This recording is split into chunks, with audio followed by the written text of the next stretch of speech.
मैं हेमेंद्र कुमार कटारा, सचिव विप्र समाज राजस्थान, आपको कुछ धार्मिक स्थलों की जानकारी दूंगा।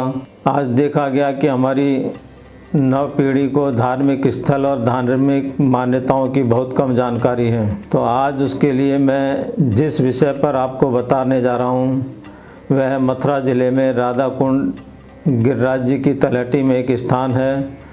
वहाँ राधा कुंड की उत्पत्ति किस प्रकार से हुई। एक समय मथुरा के राजा कंस ने कृष्ण को मारने के लिए वक्षासुर राक्षस को भेजा। उस समय कृष्ण गिरिराज जी की तलहटी में गायों को चरा रहे थे।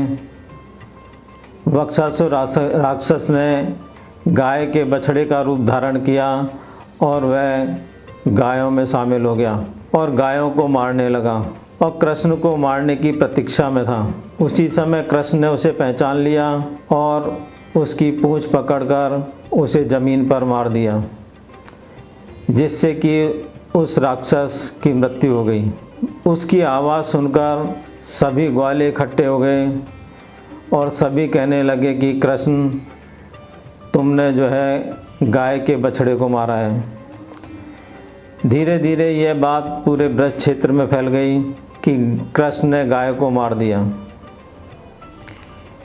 राधिका जी ने कहा कि कृष्ण, तुमने गाय को मारा है, इसलिए तुम्हारे ऊपर गो हत्या का पाप लगा है। सभी ने कहा कि अब तुम्हारे हाथ का पानी पीने का भी धर्म नहीं है। तो कृष्ण ने कहा कि अब इस पाप से कैसे मुक्ति मिले। तो राधिका जी की सलाह पर कृष्ण ने उपाय पूछा।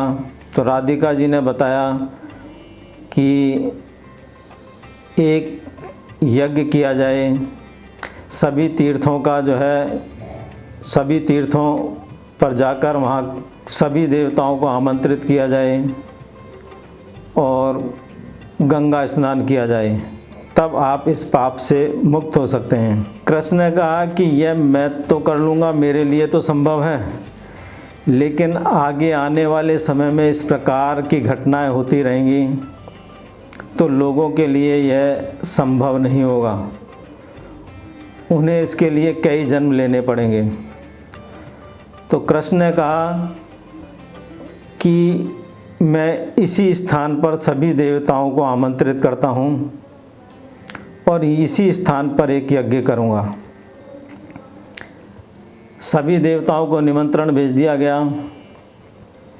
सभी देवता जो है उपस्थित हो गए। कृष्ण ने अपनी बांसुरी से एक कुंड खोदा, जिसका नाम कृष्ण कुंड पड़ा। उसी के पास में जो है राधिका जी ने अपनी तर्जनी उंगली से एक कुंड खोदा, जिसको राधा कुंड कहते हैं। कृष्ण कुंड के अंदर एक पक्का कुंड है, राधा कुंड के अंदर एक कच्चा कुंड है। नंद परिवार के साथ में राधा कुंड में स्नान किया। जब सभी देवता उपस्थित हो गए तो ज्ञात हुआ कि गंगा जी जो है नहीं आई और बिना गंगा जी के यह यज्ञ संपन्न नहीं हो सकता था। पता किया तो पता करने पर ज्ञात हुआ कि मथुरा में जमुना जी हैं, जो उनकी छोटी बहन है। पुरानी मान्यता के अनुसार बड़ी बहन, बड़ा भाई और पिता पुत्री के यहाँ नहीं जाते थे। तो कृष्ण ने गिरिराज जी की तलहटी में गोवर्धन में गंगा उत्पन्न की और इसी कारण उसका नाम मानसी गंगा पड़ा, क्योंकि वह कृष्ण के मन से उत्पन्न की गई थी।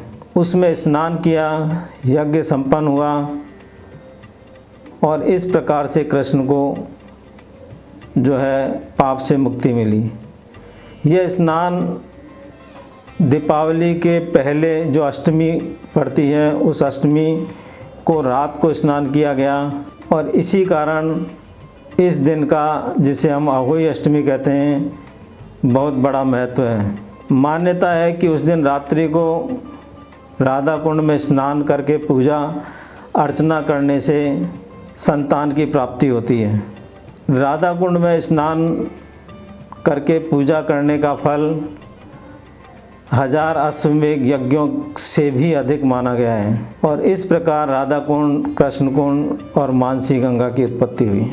इसी प्रकार ज्ञानवर्धक और वीडियो भी आपके समक्ष प्रस्तुत करते रहेंगे। आप हमारे चैनल को सब्सक्राइब करें।